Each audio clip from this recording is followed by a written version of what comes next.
Assalamualaikum warahmatullahi wabarakatuh. Kumaha kabarna siswa-siswi sadayana? Mudah-mudahan dimana wae hidup nonton ieu video salawasna dipaparin kesehatan ku Allah Subhanahu wa taala. Amin ya Allah ya rabbal alamin. Dina dangat ayeuna urang baris diajar materi anu judulna gaya bahasa. Tah dina kahirupan sadinten nalika urang nyarios atanapi ngobrol sareng batur tangtos urang kadang nganggo kalimat anu ngandung gaya bahasa. Gaya bahasa anu bakal dipelajari ku urang ayeuna nyaeta aya 2. Anu kahiji nyaeta gaya bahasa ngasor, anu kadua nyaeta gaya bahasa rarahulan. Anu dimaksud gaya bahasa ngasor dina bahasa Indonesia disebutna gaya bahasa litotes. Gaya bahasa ngasor nyaeta gaya bahasa anu dipake pikeun ngarendahkeun kaayaan atanapi kajadian hiji hal. Eta teh dianggo sangkan batur ngobrol urang atanapi urang teh silih ngahargaan. Nya nalika ngobrol ngagunakeun gaya bahasa ngasor teh tujuanna teh sangkan silih hargaan. Dina bahasa Indonesia tadi disebatna litotes atanapi hideup umumna sering nguping kecap merendah nya. Jadi anu dimaksud gaya bahasa ngasor teh gaya bahasa merendah. Tangtos sadinten urang nalika ngobrol sok merendahnya. Tah eta teh kalebet kalimat atanapi kalebet gaya bahasa ngasor. Sangkan teu bingung mangga perhatoskeun contoh kalimatna di handap. Nya lumayan we hasil tina dagang teh aya keur jajan budak.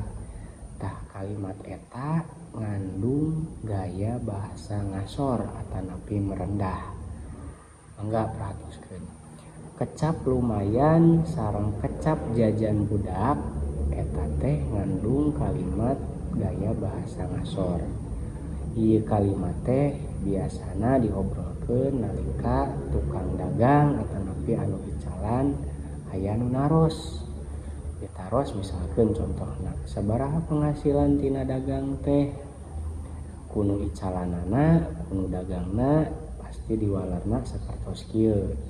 Nya lumayan we hasil tina dagang teh aya keur jajan budak. Tara didugikeun atanapi tara brah nya diobrolkeun. Misalkeun sakali dagang teh 1 juta, 2 juta, 10 juta, atanapi 50 juta. Atanapi dina teu ayana oge tara didugikeun ngan meunang 1000, ngan meunang 2000. Tangtos ngobrolna gunakeun kecap lumayan. Kumargi upami diwartoskeun nominalna sabaraha tangtos anu naros bakal isin, malik isin. Komo misalkeun nominal hasilna tina dagang teh tadinya contohna 50 juta. Pasti bakal isin anu narosna. Terus kecap jajan budak.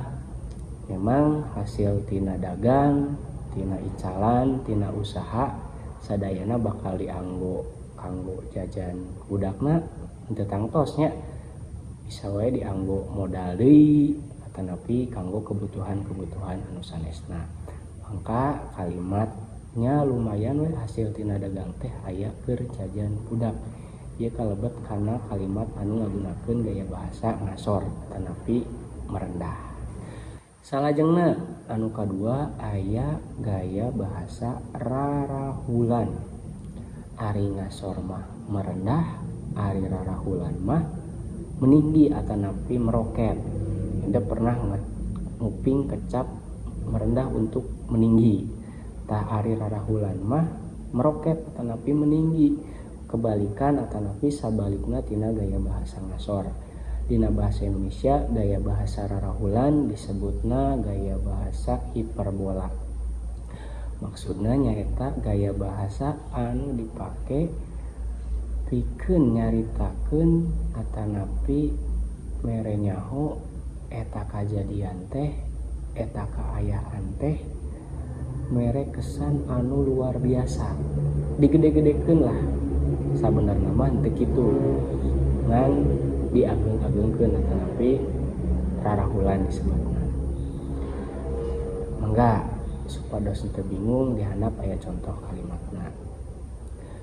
Abong jalma beunghar make perhiasan oge meuni jika toko emas leumpang.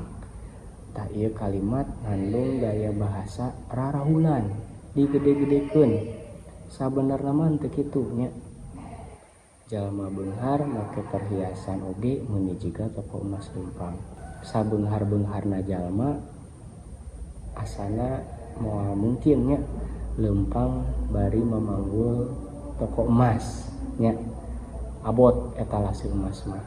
Eureun maksud kalimatna panggih jeung jalma beunghar make perhiasan dina awakna sagala dipake, alina, geulangna sareng sanes kantena. Tah ieu kalimat teh ngandung gaya bahasa rarahulan, digede-gedekeun nya. Tah urang tos diajar dua gaya bahasa, nu kahiji ngasor, nu kadua rarahulan. Ari ngasor mah merendah kaayaan atau napi kajadianana teh direndah-rendahkeun. Ari rarahulan mah meninggi kajadian atau napi kaayaanana teh diageung-ageungkeun. Sabalikna sangkan hidup langkung paham, di akhir video Bapak aya sababaraha kalimat anu teu acan lengkap nya. Mangga ku hidup dilengkepan ieu kalimatna ngagunakeun gaya bahasa ngasor atau napi rarahulan. Ari gaya bahasa mah bebasnya ngadamelna model anu tadi jalma beunghar make perhiasan siga toko emas leumpang. Ieu mah pedah sagala dipake ku abi rek digentos janten sanes toko emas deui atau napi bade tambang emas misalkan nya. Mangga nya. Mangga teraskeun kalimat anu teu acan lengkep di dieu ngagunakeun gaya bahasa ngasor atau napi rarahulan. Bebasnya gaya bahasa mah. Beda sareng pakeman bahasa. Ai pakeman bahasa mah teu bisa dirobah. Ari gaya bahasa mah kurang bisa ngadamelna. Anu penting eta teh ngagambarkeun kaayaan atau napi kajadianana. Mangga dilengkepan aya kabar kalimat dikerjakeun dina buku tulisna masing-masing, teras engke diuploadkeun. Carana difotokeun, diuploadkeun kana Google Form kanggo buktos hidup ngerjakeun tugas atau napi buktos oge kanggo hidup ngiringan pembelajaran dina danget ayeuna. Sakitu panginten anu tiasa didugikeun, bilih aya anu teu kahartos mangga tiasa ditaroskeun ka Bapak ngalangkungan WhatsApp. Hatur nuhun sakali deui kana perhatosanana, hapunten bilih aya kalepatan. Assalamualaikum warahmatullahi wabarakatuh.